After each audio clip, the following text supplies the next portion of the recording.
भगवान शिव की कृपा से, उनकी करुणा, उनकी उदारता से श्रवण करने का सौभाग्य बाबा देवादिदेव महादेव की कृपा से आप और हम सभी को प्राप्त हुआ है। बड़े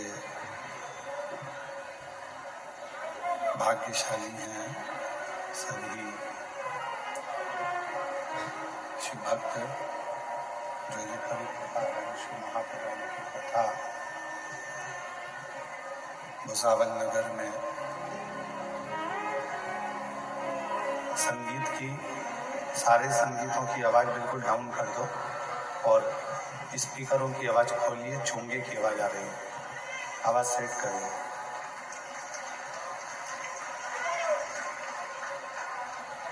भगवान शिव की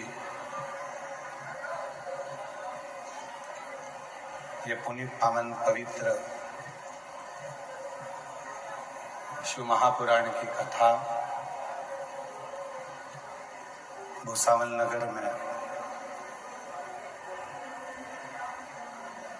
भगवान शिव की ही कृपा से, करुणा से, उनकी उदारता से चल रही है।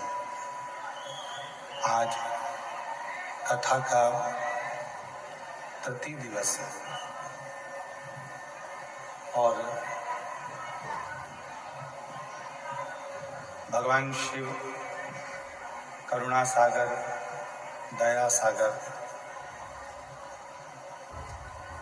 भगवान देवादिदेव महादेव जैसे जैसे कथा के दिन बढ़ते जा रहे हैं वैसे वैसे गर्मी का टेम्परेचर बढ़ते जा रहा है और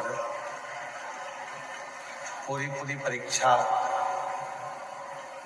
भगवान शिव ले रहे हैं।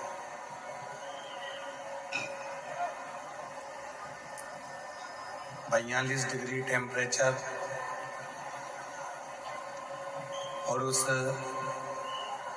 42 डिग्री टेम्परेचर में भी आपकी लाखों की भीड़ भगवान शिव की अविरल भक्ति को दर्शा रही है, शिव की करुणा को दर्शा। कथा मंडप में विराजमान सभी साधु संत, सन्यासी, तपस्वी, साधक, उपासक, कथा के मुख्य यजमान श्री रतन दड़ू भोई जी, श्रीमती पुष्पा रतन भोई जी, श्री विजय रतन भोई जी, श्री मिठान विजय भोई जी, श्री अजय रतन भोई जी, श्रीमती शीतल अजय भोई जी, भोई परिवार, पाडलसा, भुसावल, महाराष्ट्र से एक बार यजमान परिवार के लिए जोरदार ताली बजाकर स्वागत, वंदन, अभिनंदन। जिन्होंने ये पवित्र पावन शिव महापुराण की कथा का दिव्य आयोजन कराकर संपूर्ण क्षेत्रवासियों को लाभान्वित किया है और ये पवित्र कथा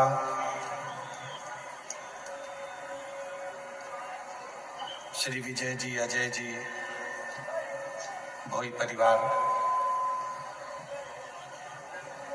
श्री रतन जी,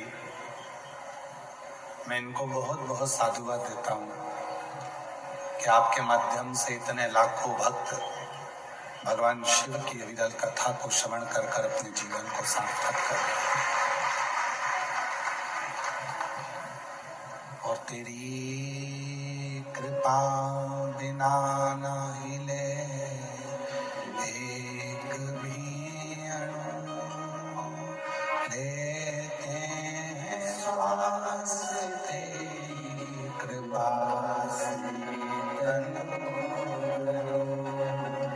बखान क्या करूं राहों के बीता, चपटी भरोत में खजाना डूबेगा, एक अंगधार मोती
जैसे जैसे बढ़ती है,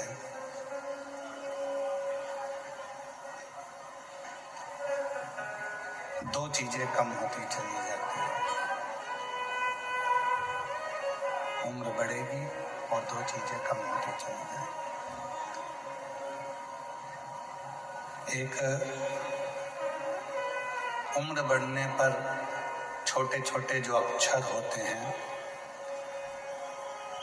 वो कम दिखते हैं।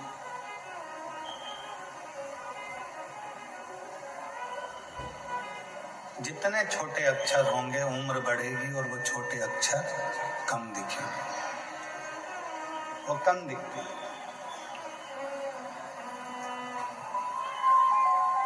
और उम्र जैसे जैसे बढ़ती है वैसे वैसे सुनाई भी कम देने लगता है, थोड़ा कम सुनने में आता है। दो चीजें हैं। महापुराण की कथा कहती है जैसे जैसे उम्र बढ़ती है वैसे वैसे दो चीजें हो जाती हैं। एक, छोटे छोटे अक्षर दिखते नहीं हैं और दूसरा, थोड़ा कानों से कम सुनाई देता। क्यों, किस लिए? और ये प्रसंग केवल आपका और हमारा नहीं है। ये प्रसंग केवल आपका और हमारे तक सीमित नहीं है। ये प्रसंग है स्वयं माता सती और भगवान शिव का। ये प्रसंग है माता सती और भगवान शंकर का।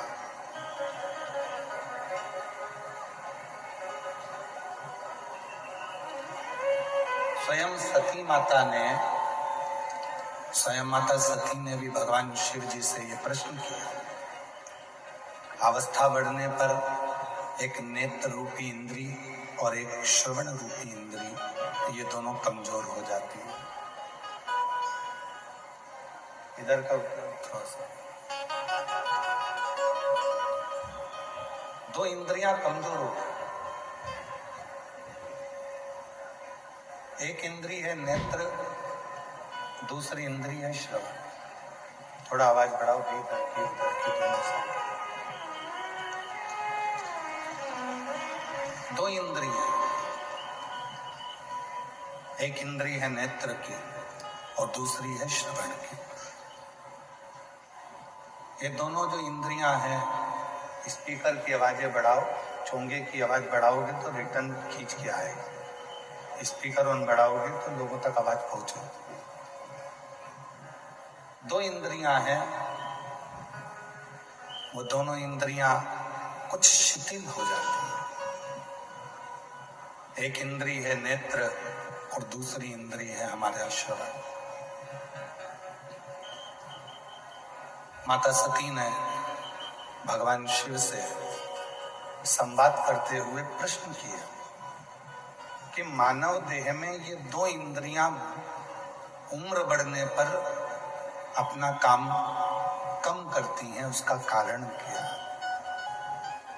तो भगवान देवाधिदेव महादेव ने जो कहा माता सती से, सारी दुनिया को, संपूर्ण विश्व को ये बात अपने स्मरण में रखना चाहिए। शिव जी कहते हैं, सती, नेत्र से छोटे छोटे अक्षर उम्र बढ़ने पर दिखाई नहीं देते। शिव कहते हैं, जब बहुत उम्र तुम्हारी बढ़ने लगे तो घर में रहने वालों की छोटी छोटी गलतियों को क्षमा करना प्रारंभ कर दीजिए।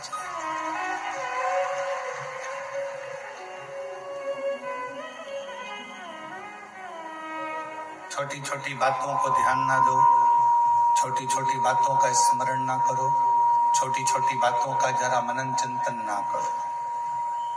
हो गया कोई छोटी मोटी गलती अगर हो गई है तो वो छोड़ो।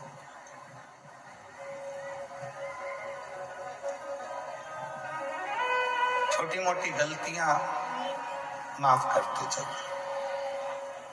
और दूसरे नंबर पर बाबा देवाधिदेव महादेव कहते हैं, श्रवण रूपी इंद्री। जब अब उम्र बढ़ती जाए, उधर का भाई साउंड बढ़ाओ, पीछे का पंडालों के डोम के बाहर का साउंड। दूसरे नंबर पर है श्रवण रूपी इंद्री। और श्रवण रूपी इंद्री का वर्णन करते हुए स्वयं देवाधिदेव महादेव कहते हैं, सती जब व्यक्ति की उम्र बढ़ती जाती है तो एक श्रवण रूपी जो इंद्री है वो भी थोड़ी कम सुनती है। अर्थात शिव जी कहते हैं कि व्यर्थ की बातों को ना सुनते हुए उस परमात्मा का स्मरण करो जिसने तुमको जन्म दिया, जिसने तुम्हें भेजा।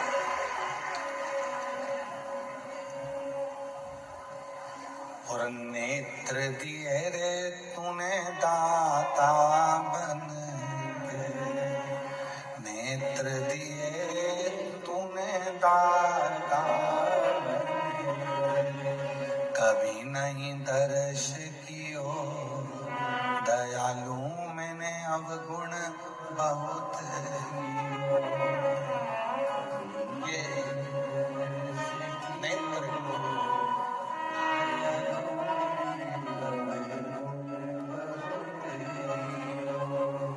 किस लिए दिए नेत्रों को कि तुम संसार सागर में जाकर यदि भगवान का नाम नहीं ले सको, तुम संसार सागर में जाकर यदि परमात्मा का भजन नहीं कर सको, तुम संसार सागर में जाकर यदि मंदिर देवालय शिवालय भी ना पहुंच सको, तो कोई शिव भक्त एक लोटा पानी लेकर शिव मंदिर की ओर जा रहा हो तो उसके मुख का मात्र दर्शन कर लो तो भी तुम्हें तीर्थ का फल प्राप्त हो।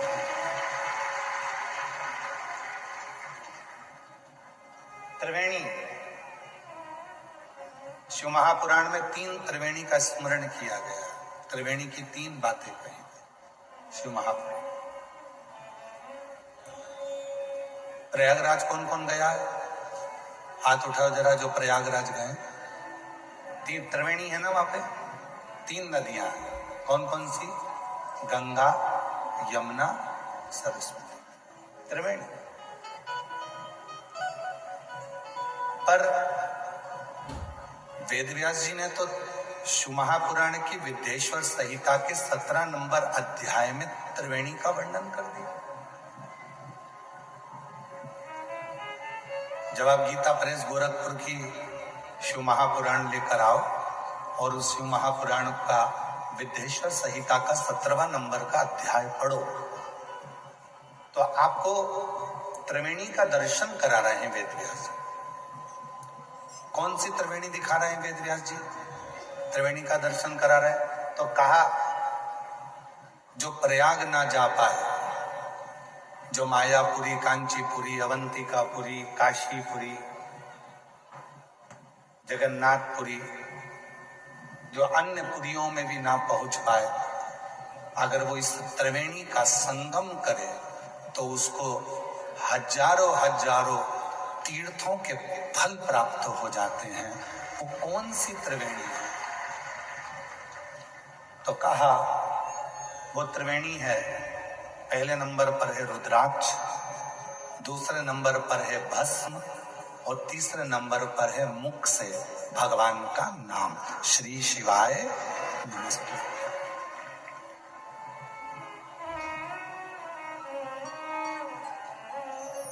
ये त्रिवेणी है।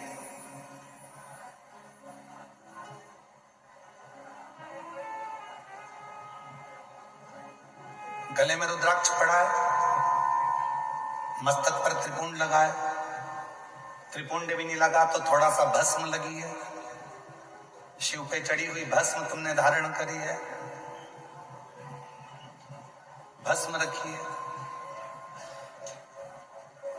ये वाले एसी को बंद कर दो।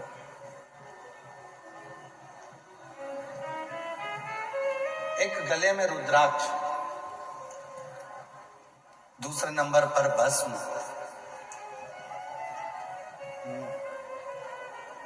बहुत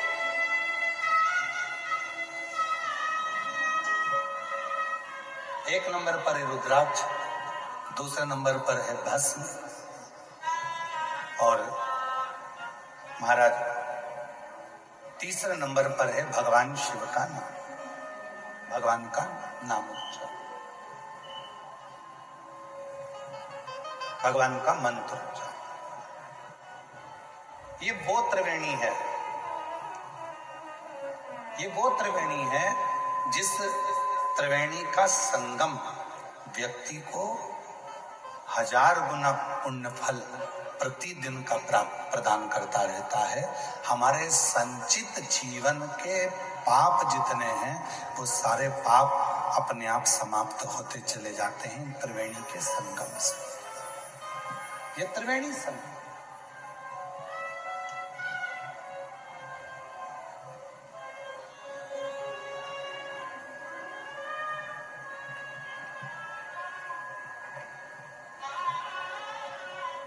जब आप लोग, संपूर्ण दुनिया के लोग जब भगवान शंकर के मंदिर में 1 लोटा जल चढ़ाने के लिए जाते हैं तो त्रिवेणी का स्नान रोज होता है। गले में रुद्राक्ष पड़ा हुआ है, मुख से शिव जी का नाम निकल रहा है, और भगवान शंकर के मंदिर में जाकर जब हम शीश झुकाते हैं, नमन करते हैं, तो वहां की रज, वहां की भस्म, वहां का मिट्टी हमारे मस्तक पे लग जाती है। तो त्रिवेणी का संगम रोज प्रतिदिन इस शरीर से होता है, इस प्रतिदिन हो रहा है। अब कोई कहे कि मैं प्रयाग जाकर नहीं आया, कोई कहे कि मैंने प्रयाग का स्नान नहीं करा, कोई कहे कि मैं तीर्थ नहीं गया, कोई कहे कि मैंने ना मायापुरी गया, ना कांचीपुरी गया, ना कहीं अवंतिकापुरी गया, ना मैं कहीं मथुरापुरी, ना अयोध्यापुरी गया, मैं किसी पुरी में नहीं गया। तो शिव महापुराण की कथा कहती है, अगर तुम्हारे गले में रुद्राक्ष पड़ा हुआ है और तुम शिव जी का नाम निरंतर मुख से उच्चारण कर रहे हो और शंकर पर लगी हुई थोड़ी सी भी भस्म तुम अपने मस्तक पर लगा रहे हो, तो याद रखना कि तुम्हें सारे तीर्थों का पुण्य फल अपने घरों में ही प्राप्त हो जाएगा। सारे तीर्थों का फल अपने घर में ही प्राप्त हो, अपने।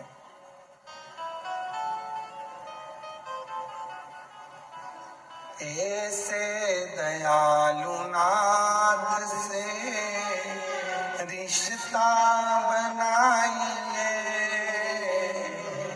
ऐसे दयालु नाथ से रिश्ता बनाइए, मिलता रहेगा आपको जो कुछ भी चाहिए,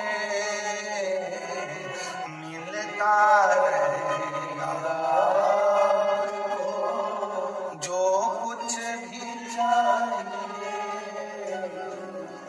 ऐसा करिश्मा होगा जो हुआ कभी नहीं, ऐसा करिश्मा होगा हुआ कभी नहीं। मांगा है भोलेनाथ से वरदान एक ही, मांगा है भोलेनाथ से वरदान तेरी कृपा बनी रहे जब तक है जिंदगी, तेरी दया बनी रहे जब तक है जिंदगी। मांगा है भोलेनाथ से वरदान मांगा है भोलेनाथ से वरदान। शिव कृपा से, भगवान शंकर की करुणा से, शिव की उदारता से प्रतिदिन त्रिवेणी का स्नान, प्रतिदिन।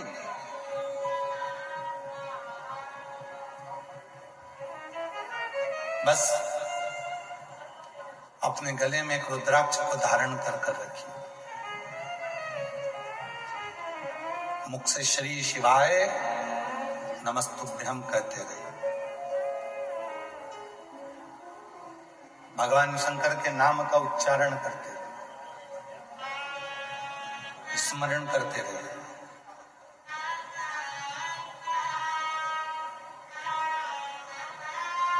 नेत्र, श्रवण, जिह्वा, शरीर की इंद्रियां, ये सब शिव को समर्पित करें। आज का व्यक्ति एक लोटा जल लेकर मंदिर जा रहा है।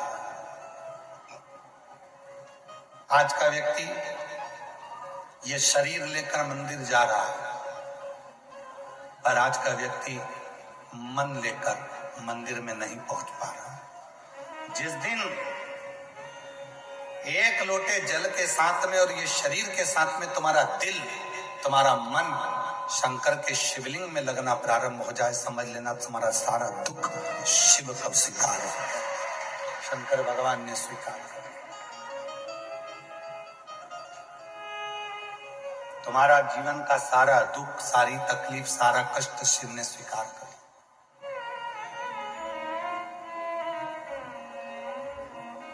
शिव स्वीकार कर।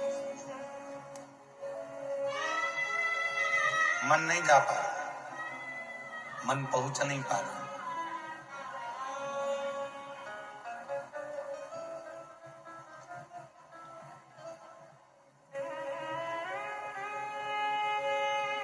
कल जब हम यहां से जा रहे थे तो हम देख रहे थे कि बहुत धूप, गर्मी, और उस धूप और गर्मी में भी लोग भगवान शंकर का गुणानुवाद श्रवण कर रहे हैं। उन्हें धूप लग रही है तो भी वो शिव की भक्ति में डूबे हुए हैं, शंकर की भक्ति।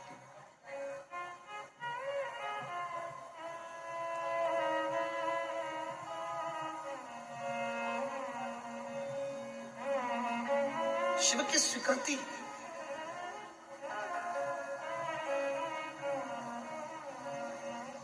पूरा जीवन अपन ने केवल एक ही काम करा, इस शरीर को शमशान के लिए तैयार किया।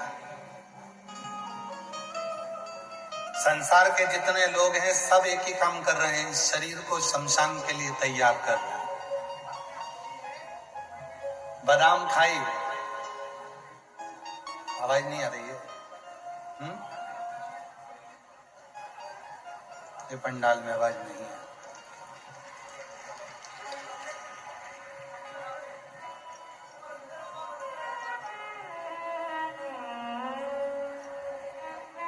पूरी जिंदगी अपन ने एक ही काम करा कि शरीर को शमशान के लिए तैयार किया। बादाम खाई, आत्मा के लिए नहीं, शरीर के लिए।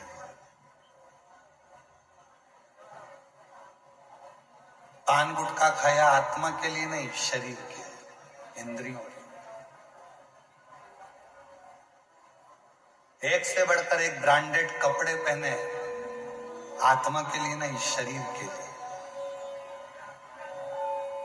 ब्यूटी पार्लर में जाकर तैयार भी हुए, आत्मा के लिए नहीं, शरीर के लिए। 100 रुपए का साबुन से नहा रहे हो, आत्मा के लिए नहीं, शरीर के लिए। 150 रुपए का क्रीम लाके लगा रहे हो, आत्मा के लिए नहीं, शरीर के लिए। जरा सा शरीर में घाव हुआ, दवाई ली, शरीर के लिए, आत्मा के लिए। कितना संभाल संभाल के शरीर को रखा, किसके लिए? शमशान के लिए। किसके लिए? इस शरीर को उस शिव तक लेकर जाने के लिए। नहीं आ रही? आ गई? आवाज नहीं आ रही है? इस शरीर को शमशान तक ले जाने के लिए बहुत कुछ किया।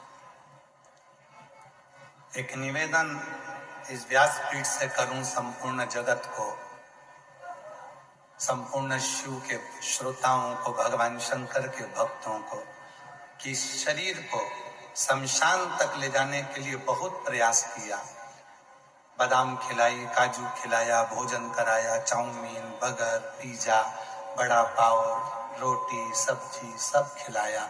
इस शरीर को खूब मजबूत बनाया। आखिरी में ये शरीर शमशान तक गया। निवेदन है, शरीर शमशान तक जाए उससे पहले इस आत्मा को परमात्मा तक भेजने का प्रयास करें। आत्मा परमात्मा तक जाए, और जिस दिन ये आत्मा परमात्मा तक जाने का प्रयास करेगी, उस दिन शरीर तुम्हारा कैसा भी हो, शिव उसको स्वीकार कर ले। आवाज नहीं जा रही है भाई, आप लोगों को बोल दिया 2 बार 3 बार उधर पीछे, आवाज बढ़ाइए। शरीर कैसा, शिव शरीर नहीं देख रहे हैं, शिव आत्मा, तुम्हारा चित्त, तुम्हारा मन, तुम्हारे विचार, तुम्हारी सोच देख रहे हैं। शिव जी ने जब माता पार्वती को अपनी अर्धांगिनी बनाने का निर्णय लिया था, तब पार्वती बहुत सुंदर नहीं दिख रही थी। थोड़ा ध्यान देना कथा पर, पार्वती जी सुंदर नहीं दिख रही थी। एक लड़का लड़की को देखने के लिए जाता है तो लड़की पहले सबसे पहले तैयार होकर आती है, फिर लड़के के सामने जाती है, ससुराल वालों के सामने जाती है, क्योंकि उसको शादी पक्की कराना है। पर पूरी दुनिया का पहला संबंध था, पूरी दुनिया की पहली शादी थी, जिसमें शंकर भगवान पार्वती जी को जब पहली बार पसंद करने के लिए जा रहे हैं, तब पार्वती कोई पार्लर में नहीं गई है, कोई श्रृंगार नहीं किया है।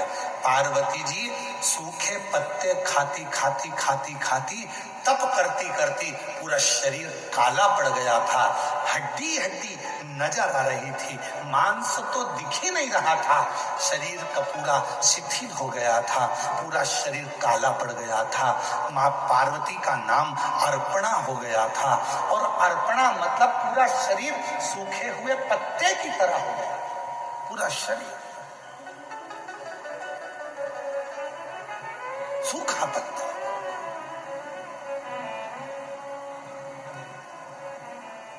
अब भगवान शिव अगर पार्वती जी से विवाह करना चाह रहे हैं तो पार्वती को तो सुंदर होना चाहिए था, पार्वती को तो सुंदर स्वरूप धारण करना था, पार्वती को तो अच्छा दिखना था।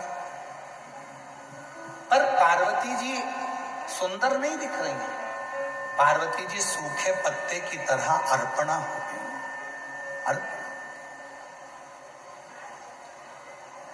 और यही शिव है।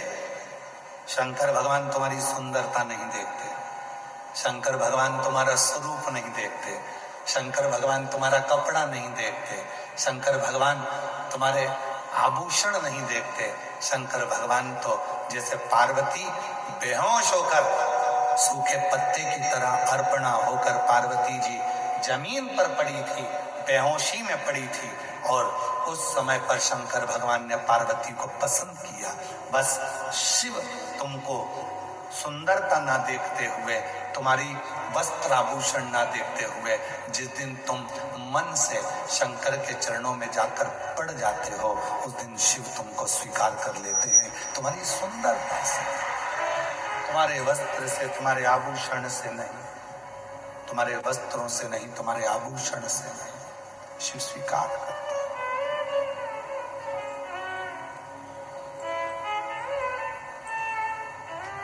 वो तुम्हारे वस्त्र या आभूषण से सुख नहीं पा रहे।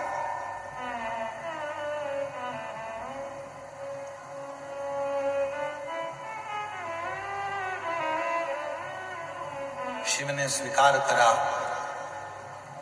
भगवान शंकर ने स्वीकार करा तुम्हारा हृदय, तुम्हारा चित्त, तुम्हारा मन।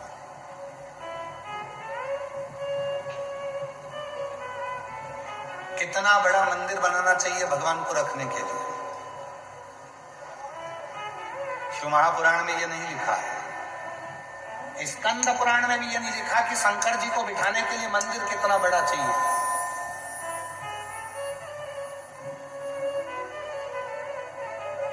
घर में कितना बड़ा मंदिर बनाना चाहिए ये भी शिव पुराण में नहीं लिखा। शिव जी को बिठाने के लिए मंदिर कितना बड़ा होना चाहिए ये शिव पुराण में नहीं लिखा, पर इतना जरूर लिखा है शिव को बिठाने के लिए मंदिर भले कैसा भी हो, पर शिव को बिठाने के लिए मन बहुत बड़ा बनाना। मन बड़ा, हम आप मन छोटा करते जा रहे हैं, अपना दिल छोटा करते जा रहे हैं, हृदय छोटा करते।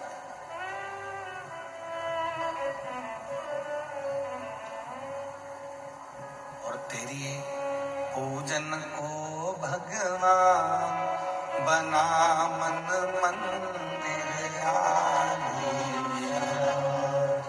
तेरी पूजन को भगवान बना मन मंदिर आलिया। बना मन मंदिर आलिया।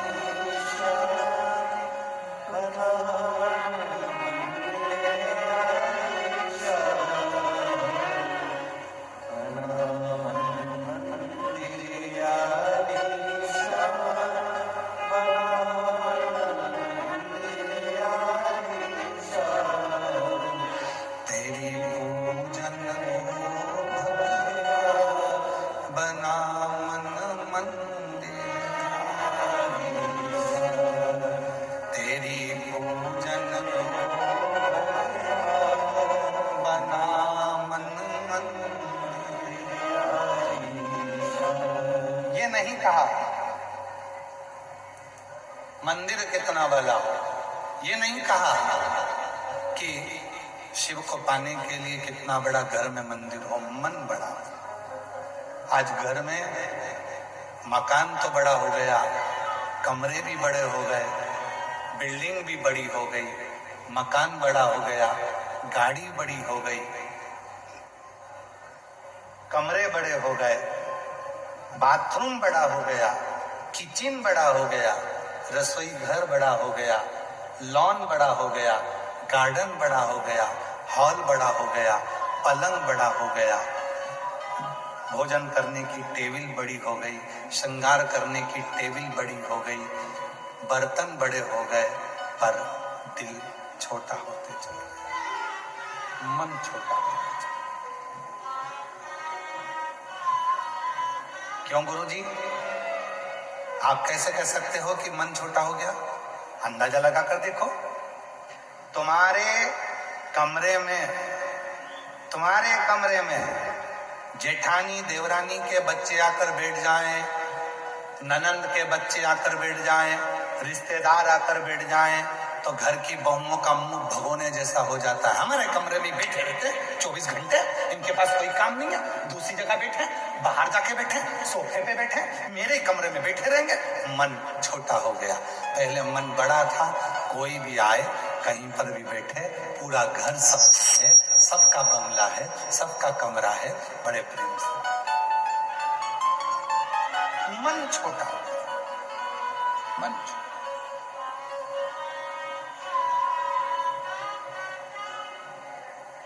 बहुत छोटा।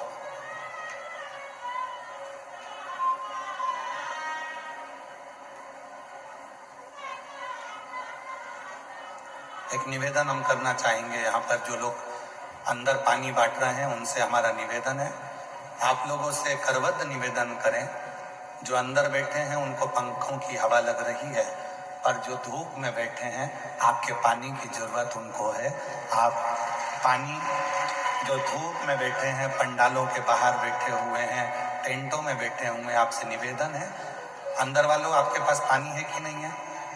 जम के बोलो जरा, ठीक है, कोई दिक्कत तो नहीं है? अगर आपके पास में है, ज्यादा भी भर लोगे तो घर जाते जाते फेंकोगे, इसलिए बाहर धूप में बहुत लोग बैठे हुए हैं, जो अंदर पानी दे रहे हैं उनसे निवेदन है, जो छाता लगा लगा कर बैठे हैं, छोटे छोटे बच्चे उनके पास में हैं, उनकी बॉटल उन भरो, उनको पानी दो, अंदर के लिए छोड़ दो।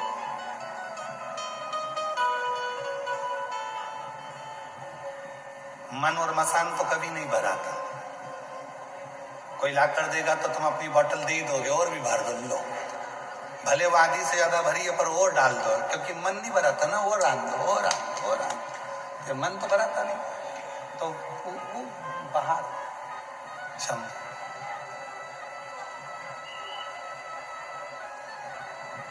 शिव कथा कर, भगवान शंकर का चरित्र कर, मन छोटा होता गया, मकान बड़ा होता गया, घर बढ़ता गया, गाड़ी भी बड़ी हो गई पर मन छोटा हो गया। घर का एक सदस्य अगर कहीं जा रहा है और दूसरे सदस्य ने कह दिया कि मुझे भी वहां तक छोड़ देना, तो मन में आएगा हम जाएंगे तभी आना है इनको साथ में, बाद में चली जाना, बाद में पहुंच जाना, पर हमारे साथ ही पीछे लगना है ना, मतलब मन छोटा हो गया, मन बड़ा। और शिव महापुराण की कथा करी, अपने मन को बहुत बड़ा बना, बहुत। मेरे भोले तेरा सहारा है, मेरे भोले तेरा सहारा है, मेरी नैया का तू किनारा है, मेरी नैया का तू बाबा तुझे पुकारा है, मेरे बाबा तुझे पुकारा है, मेरी नैया का तू किनारा है, मेरी नैया का तू किनारा है। मन को बड़ा मन। एक संवाद आया है बड़ा सुंदर शिव महापुराण का, चंद्रशेखर चंद्रमौली शिव महापुराण की कथा जो भुसावल में चल रही है, उसका बड़ा सुंदर एक संवाद है। एक बार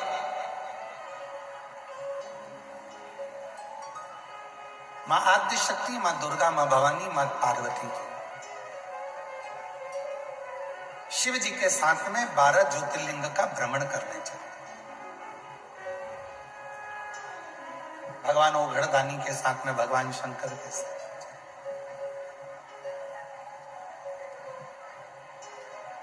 और शिव जी के साथ में मां आद्य शक्ति, मां जगत जननी दुर्गा भवानी जब 12 ज्योतिर्लिंग का स्मरण करने के लिए महाकाल वन में गई, महाकाल वन में जाने के बाद में फिर नंदन वन में गई, नंदन। और भ्रमण करते करते करते करते जब माता पार्वती जी नंदन वन में पहुंची, काशी में पहुंची, और काशी में पहुंचने के बाद में मां आद्य शक्ति दुर्गा भवानी मां गंगा के तट पर बैठी, और बैठने के बाद में कुछ देर बाद मां आद्य शक्ति मां पार्वती का ध्यान चंद्रमा की ओर गया, चंद्र की।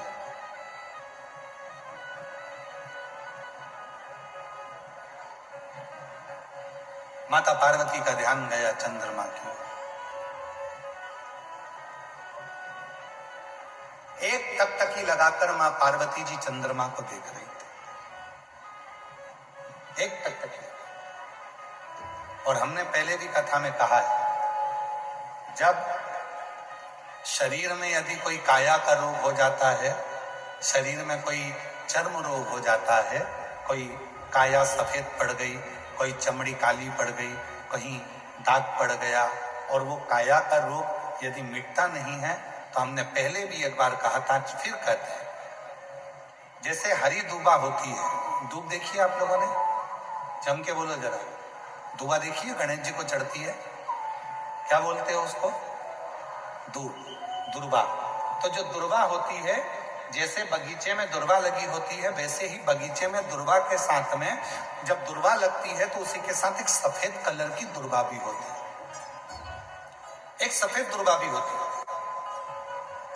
यदि शरीर में कोई चर्म का रोग हो गया, कहीं घाव पड़ गया, वो सूख नहीं रहा, कोई चमड़ी का रोग पड़ जाता है, कोई चर्म रोग पड़ जाता है, तो भगवान शंकर को सोमवार की अष्टमी के दिन दुर्वा चढ़ाई जाती है और वो सफेद दुर्वा को उठाकर चंद्रमा की रोशनी में, जब चंद्रमा को एक टकटकी देखते हुए उस चंद्रमा की रोशनी में उस दुर्वा को चबा चबा कर यदि खाया जाए तो शरीर का कैसा भी रोग होता है चर्म का, वो धीरे धीरे समाप्त होना प्रारंभ हो जाता है। वो चमड़ी का रोग धीरे धीरे धीरे धीरे समाप्त हो जाता है, चर्म रोग समाप्त। पार्वती जी का ध्यान चंद्रमा की ओर और मां जगत जननी अम्बा जगदम्बा जगत धात्री मां दुर्गा पावर पार्वती मैया चंद्रमा को देख रहे। चंद्रमा को देखते देखते थोड़ी देर बाद चंद्रमा छुप रहा है, फिर सामने आ रहा है, फिर छुप रहा है, फिर सामने आ रहा है। अब तो भगवान देवादित्य महादेव को हंसी आ गई और भगवान शिव ठाका लगाकर हंस दिए। ध्यान नहीं गया, पार्वती जी को लगा भगवान भोलेनाथ तो केवल मुस्कुरा रहे हैं, ना जाने क्यों हंसने बैठे। थोड़ी देर बाद मां पार्वती जी का ध्यान फिर चंद्रमा की ओर गया और चंद्रमा फिर सामने आ रहा है, फिर ओझल हो रहा है, फिर सामने आ रहा है, फिर ओझल हो रहा है। इतने में शिव जी फिर हंस दिए वापिस।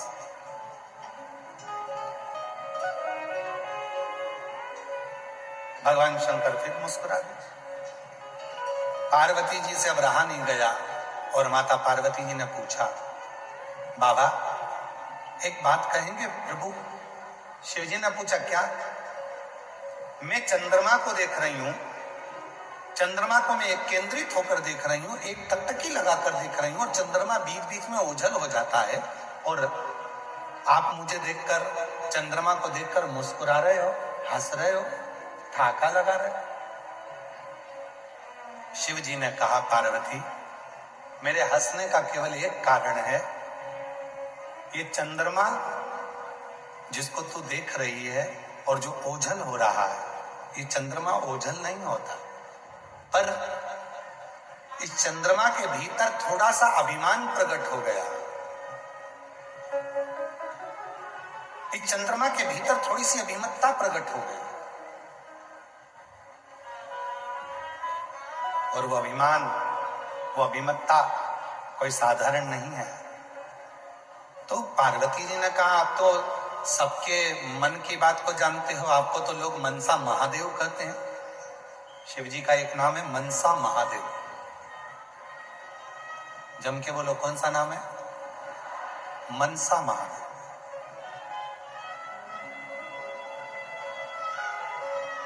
शिव जी का एक नाम मनसा महादेव भी है। मनसा महादेव से मतलब है, जब संसार का व्यक्ति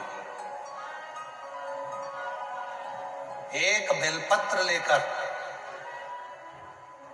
भले वो शंकर की चढ़ी हुई बेलपत्र क्यों ना हो,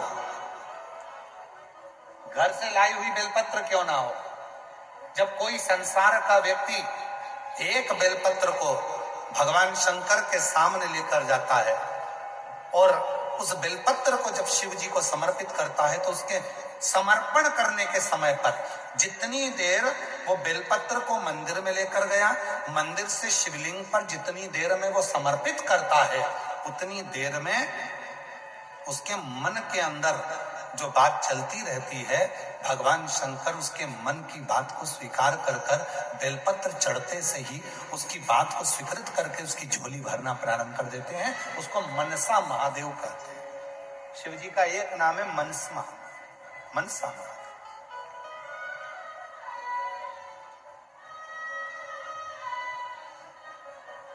ये इधर भुसावल का तो हमको नहीं मालूम, परंतु जो निमाड़ी साइड है मध्य प्रदेश में, धार, राजगढ़, मंदसौर, नीमच, अलीराजपुर, जो निमाड़ का हिस्सा है, वहां पर माताएं मनसा महादेव का पूजन भी करती है और मनसा महादेव का व्रत भी करती है।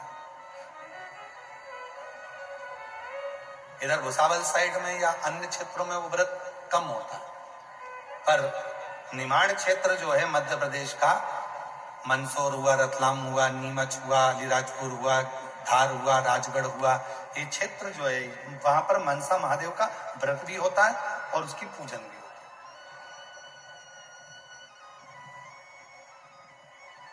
मनसा और मनसा महादेव की पूजन का एक विधान और वर्णन किया गया हमारे। यदि आप लोगों को बाजार में एक किताब मिले मनसा महादेव की तो आप ले सकते हैं, उसमें एक विधान आप उसमें पढ़ सकते हैं कि मनसा महादेव में 7 बेलपत्र, 7 चावल के दाने, 7 दुर्वा, 7 कनेर के फूल जब हाथ में लिए जाते हैं, और भले लड़के की उम्र 40 साल हो गई हो, 35 साल हो गई हो, 32 साल हो गई हो, लड़की की उम्र भले 32 साल हो गई हो, 35 साल हो गई हो, 25 साल हो गई हो, 40 साल हो गई हो, जिस लड़का और लड़की का विवाह नहीं होता तो 7 बेलपत्र, 7 चावल के दाने, 7 कनेर के फूल, 7 दुर्वा मनसा महादेव के नाम से लिया जाता है, और हृदय से लगाकर उसको सोमवार के दिन प्रदोष काल में, शाम का समय प्रदोष काल में मनसा महादेव के नाम से शिव जी पे समर्पित किया जाता है, तो उस लड़का लड़की का विवाह जल्दी से जल्दी हो ही जाता है। वो मनसा महादेव, उसको मनसा महादेव।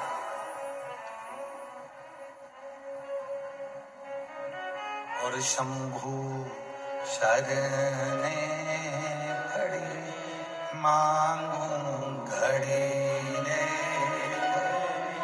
दुख काटो दया दर्शन हो शंभु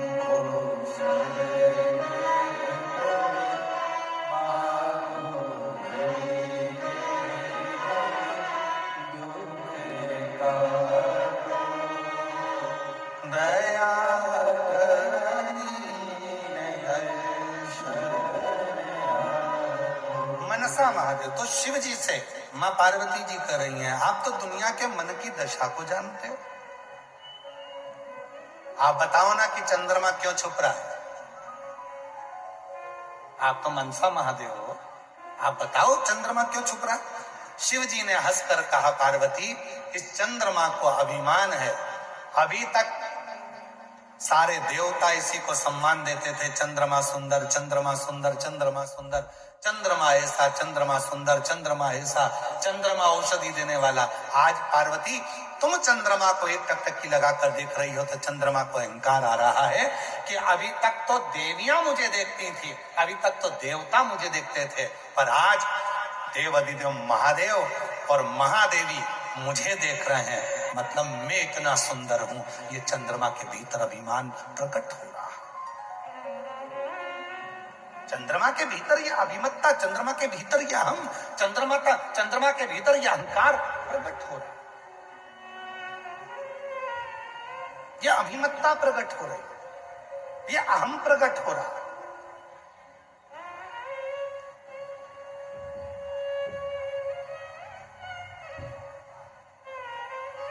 और शिवजी कह रहे हैं, पार्वती ये अहंकार चंद्रमा का केवल आज का नहीं है।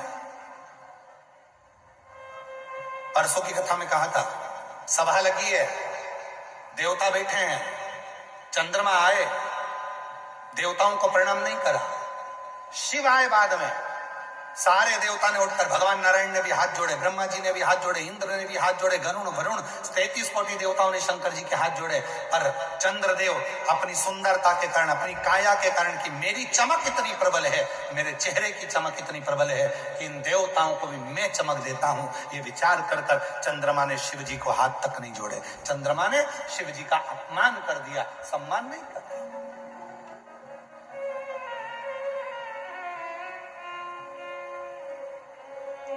पार्वती ये आज का नहीं है, ये पुराना है, पुराना। और निवेदन है, बाबा भोलेनाथ जी से कहते रहना, हमारे घर में गाड़ी देना पर अभिमान मत देना, हमारे घर में बंगला देना पर अभिमान मत देना, हमारे घर में फैक्ट्री देना पर अभिमान मत देना, हमारे घर में नौकर चाकर देना पर अभिमान मत देना, हमारे घर में धन दौलत देना पर अभिमान मत देना। क्यों? क्योंकि जब व्यक्ति के धन बढ़ता है, सत्ता बढ़ती है, वैभव बढ़ता है, प्रतिष्ठा बढ़ती है, दौलत बढ़ती है, वैभव बढ़ता है, तो अभिमान भी बढ़ता है, और जब अभिमान बढ़ता है तो एक ना एक दिन वो अभिमान व्यक्ति के सारे धन, वैभव, दौलत, संपदा, सत्ता सबको ले जाकर नीचे पटक देता है। वो अभिमान,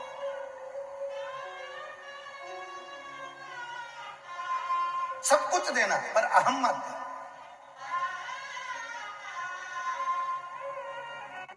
अहंकार मत दो।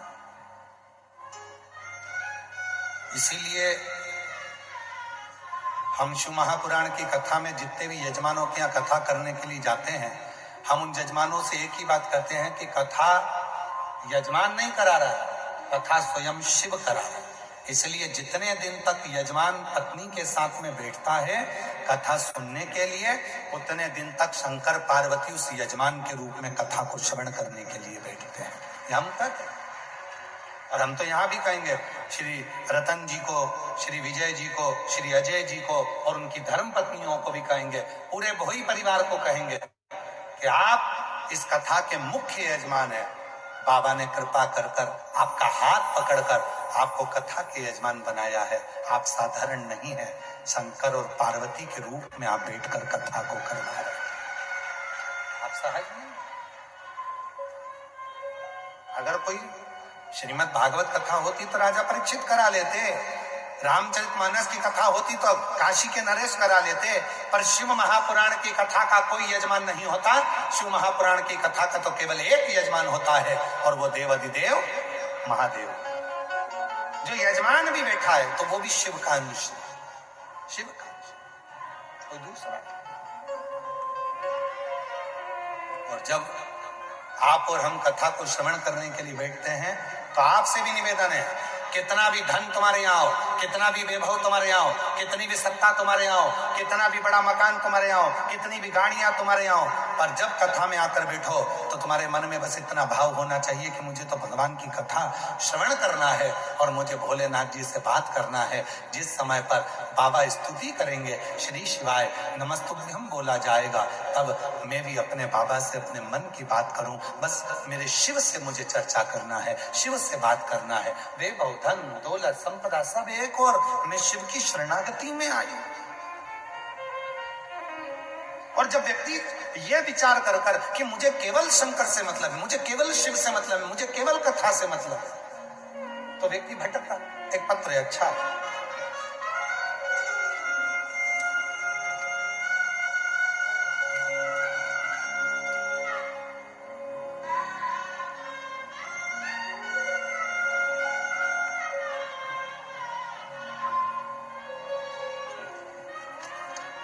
बहुत अच्छा पत्र है, समझने के लिए और समझाने के लिए कृपया निवेदन है, टीवियों पर ध्यान देना, एलईडी पर ध्यान देना, और जहां जहां एलईडियां चल रही हैं उस एलईडियों पर ध्यान देंगे।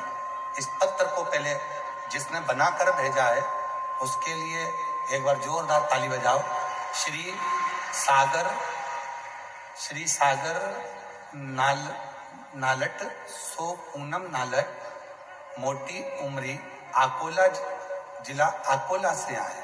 ठीक है, कहीं बैठे हो तो आ सकते हैं। आपने जो पत्र भेजा है उसके आगे का जो एक पृष्ठ आपने लगाया है वो समझने का है, बड़ा सुंदर है, आप सब समझेंगे इसको, बड़ा सुंदर है। देखिए, ये बनाई है घड़ी, दिख रही है सबको? जम के तो बोलो, क्या बनाई है? घड़ी। इसमें एक बड़ा कांटा है, फिर एक उससे छोटा कांटा है, फिर एक उससे छोटा कांटा है। कितने कांटे हैं? 3। सबसे बड़ा कांटा उसने लिखा है बड़ा कांटा दुख का। कौन सा कांटा है? दुख का। छोटा कांटा सुख का। कौन सा कांटा है? सुख का। और सबसे छोटा कांटा उसमें लिखा है, जो सबसे छोटा कांटा है वो शिव का। कौन सा कांटा है? शिव का। अब जरा समझिएगा, सबसे बड़ा कांटा दुख का, ठीक है, चलता है, बड़ा है, दुख बड़ा होता है, हमेशा चलता रहता है, खसकता रहता है। पर ये जो छोटा कांटा है जो बिल्कुल राइट टाइम बताता है, बिल्कुल राइट टाइम बताता है, ये है सुख का कांटा। जब ये कांटा पूरा घूम लेता है तब जाकर वो कांटा थोड़ा खसक लेता है। दुख जब पूरा निचोड़ लेता है तब जाकर सुख का कांटा आगे बढ़ता है। पर सुख के कांटे पर ध्यान देने से पहले जो सबसे छोटा कांटा है वो शिव का कांटा है।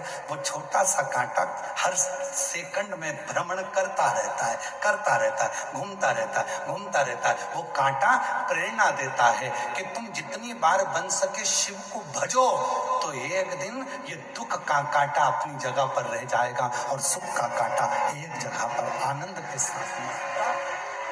ये सुख का। अब पत्र देखिए, बाबा एक लोटा जल का मैं क्या वर्णन करूं। 8 साल से मेरे घर में संतान नहीं था। मैंने IVF करवाया, डॉक्टरों का इलाज करवाया, फिर भी मेरे यहाँ संतान का सुख नहीं आया। तब सीहोर गई, वहां कुबेरेश्वर धाम पर रुद्राक्ष महोत्सव के समय पर रुद्राक्ष लिया, कंकर शंकर की पूजन करी। वापस आते ही अकोला में शिव महापुराण की कथा हुई, उसमें सेवा में लग गई। शिव पुराण की कथा की सेवा में लगी। साथ ही हमने 1000 लीटर पानी बाबा की कृपा से वितरण भी किया। और बाबा की ऐसी कृपा हुई गुरुदेव, 3 जून 2024 को बाबा की कृपा से मेरे घर में पुत्र रत्न की प्राप्ति हो गई। जहां IVF से भी संतान ना हुई तो पुत्र रत्न की प्राप्ति हुई। कहीं बैठे हो तो आ सकते। पत्र देखिए, बड़े सुंदर सुंदर।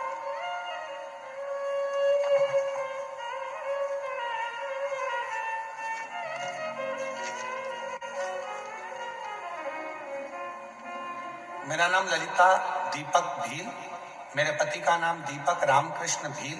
मैं यहीं पास के भालोद गांव की रहने वाली हूँ, तालुका यावल, जिला जलगांव, और मेरा मोबाइल नंबर ये है। गुरुजी, मेरी शादी को 10 साल पूरे हो गए थे, फिर भी मुझे संतान की प्राप्ति नहीं हो रही थी। गुरुजी, बहुत इलाज करवाया, तब भी कुछ असर नहीं हुआ।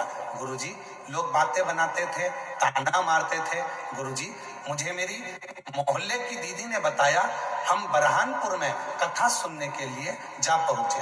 बरहानपुर के पंडाल में कथा सुनी और बाबा की कृपा से जब कथा श्रवण करी और वहां की मिट्टी को गर्भ से लगाया, बाबा की कृपा से वहां से आने के बाद सीहोर भी गई बाबा से विनय करने, और बाबा की कृपा से 9 मई 2024 को मेरे घर में बाबा की कृपा से 10 साल के बाद में पुत्र रत्न की प्राप्ति हुई। कहीं हो तो आ सकती है।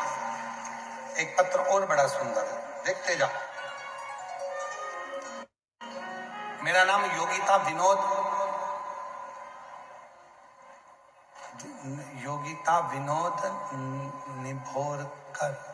निभोरकर। ये पढ़ो जरा जल्दी से, LED में पढ़ के बताओ क्या लिखा है। निभोरकर है। मेरा मोबाइल नंबर ये है, कहीं बैठे हो तो आ सकते हैं। जलगांव जिला गांव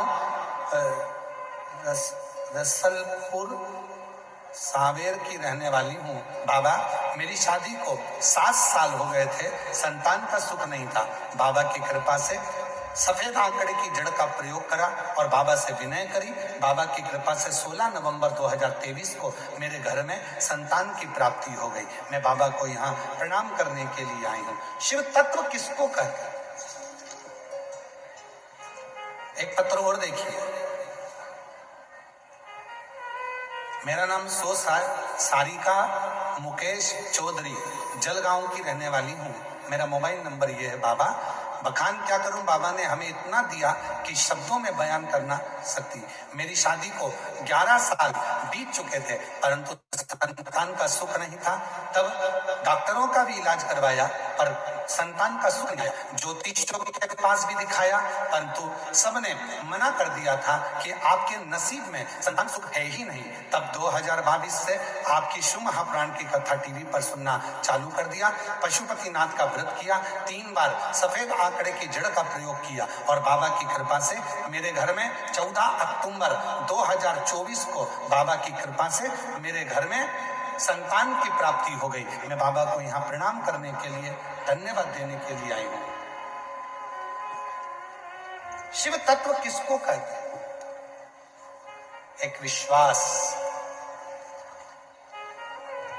एक भरोसा, एक दृढ़ता जब भीतर होती है तो शिव की प्राप्ति।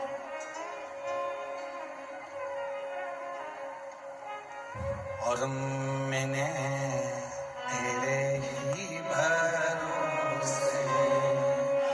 बाबा तेरे ही हवा बिच उड़ती जावांगी बाबा डोर कटी भोले मैं तेरी शंभू में तेरी हवा बिच